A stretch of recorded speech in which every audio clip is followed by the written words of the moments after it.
Assalamualaikum warahmatullahi wabarakatuh. Bertemu lagi di channel YouTube saya. Kali ini saya akan menjelaskan tentang penetapan konstek dalam ISO 31000 yang ada di matkul kuliah saya, yaitu mata kuliah Manajemen Resiko Teknologi Informasi. Sebelum itu, saya akan memperkenalkan diri saya. Nama saya Radik Rusadi Mujayanto, biasa dipanggil Radik. Saya lahir tanggal 16 Mei 2002. Usia saya saat ini di tahun 2024. Umur saya masih 21 tahun. Saya lahir bertempatan di Surabaya. Saya berkuliah di Universitas Dinamika Surabaya. Saya mengambil program studi S1 Sistem Informasi. Berikut ini juga ada NIM saya. Sebelum masuk ke pembahasan selanjutnya, saya akan menjelaskan sedikit tentang mata kuliah yang menjelaskan ISO 31000 ini, yaitu mata kuliah Manajemen Resiko Teknologi Informasi. Apa sih IT Risk Management atau Manajemen Resiko Teknologi Informasi ini? Yaitu penerapan dari prinsip-prinsip manajemen resiko terhadap perusahaan yang memanfaatkan teknologi informasi dengan tujuan untuk dapat mengelola risiko-risiko yang berhubungan dengan perusahaan tersebut.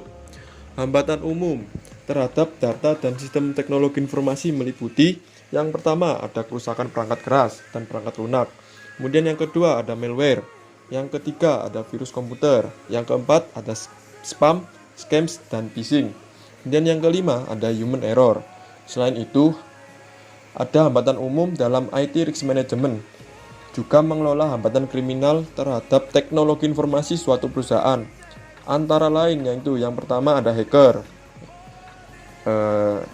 Hacker ya teman-teman bisa tahu ya hacker itu seperti apa. Yaitu orang-orang yang secara tidak sah menerobos ke dalam sistem komputer, itu yang namanya hacker. Kemudian yang kedua ada fraud, yaitu penggunaan komputer untuk memanipulasi data untuk kepentingan yang melanggar hukum. Kemudian yang ketiga ada denial of service, yaitu serangan online yang membuat penggunaan tidak dapat mengakses situs tertentu. Nah, itu tadi sedikit gambaran tentang mata kuliah Manajemen Resiko Teknologi Informasi.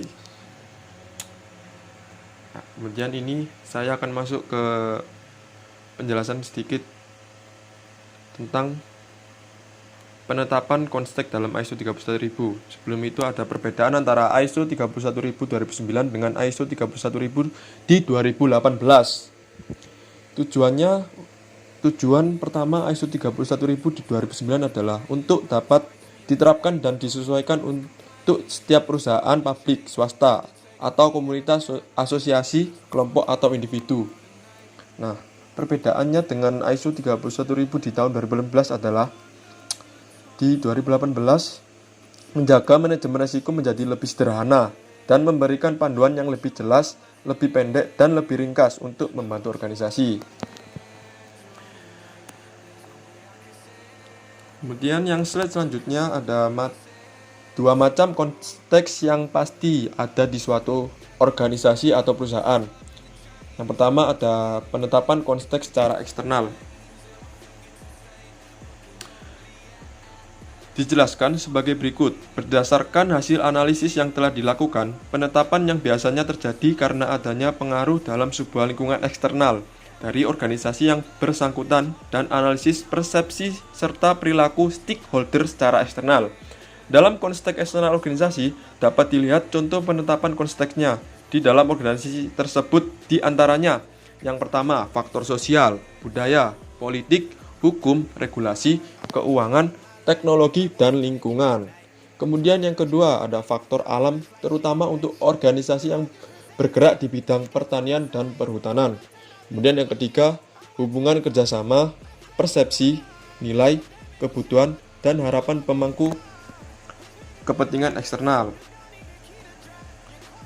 Sedangkan pada penetapan konstek ISO 31000 dalam faktor internal, yaitu dengan memahami situasi lingkungan internal, maka proses manajemen risiko akan selaras dengan budaya, proses dan struktur organisasi yang telah ditetapkan oleh perusahaan.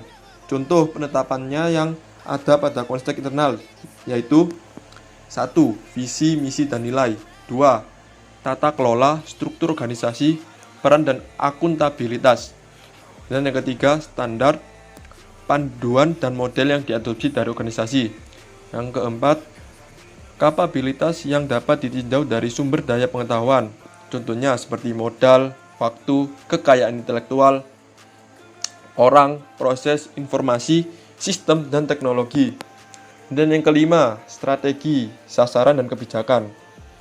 Kemudian yang keenam, persepsi, nilai, dan budaya organisasi. Kemudian yang ketujuh, hubungan dan komitmen kontraktual. Kemudian yang slide selanjutnya, yaitu penetapan konsep dalam bentuk manajemen risiko. Yang mana dijelaskan bahwasannya sebuah organisasi dapat melakukan analisis lingkungan internal dan eksternal, serta menetapkan pihak-pihak yang bersangkutan atau stakeholder yang berkepentingan. Misalnya, pada organisasi perguruan tinggi, maka stakeholder yang terkait dengan proses manajemen risiko yaitu mahasiswa, tenaga pendidik, contohnya dosen, asisten dosen, tenaga berkependidikan, para pengguna lulusan, dan masyarakat umum yang dapat menikmati fasilitas yang ditawarkan dari perguruan tinggi tersebut. Kemudian yang slide selanjutnya, yaitu penetapan kriteria risiko.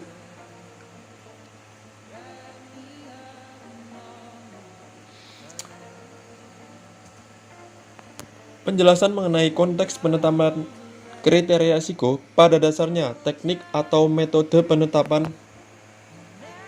konteks risiko dapat berupa kombinasi dari beberapa teknik atau kriteria yang dapat dilakukan. Di antaranya yaitu yang pertama, melakukan review struktur dan bagan organisasi. Kedua, melakukan wawancara atau diskusi kelompok dengan pihak terkait, misalnya pada stakeholder. Kemudian yang ketiga, melakukan benchmarking atau perbandingan. Kemudian yang keempat, melakukan shift assessment. Dan yang terakhir, melakukan penelaahan dokumen organisasi. Ya, tadi sudah masuk ke slide terakhir. Sekian dari video yang saya sampaikan. Jika ada salah kata atau omongan saya yang kurang mengenakan, teman-teman bisa komen di bawah ya.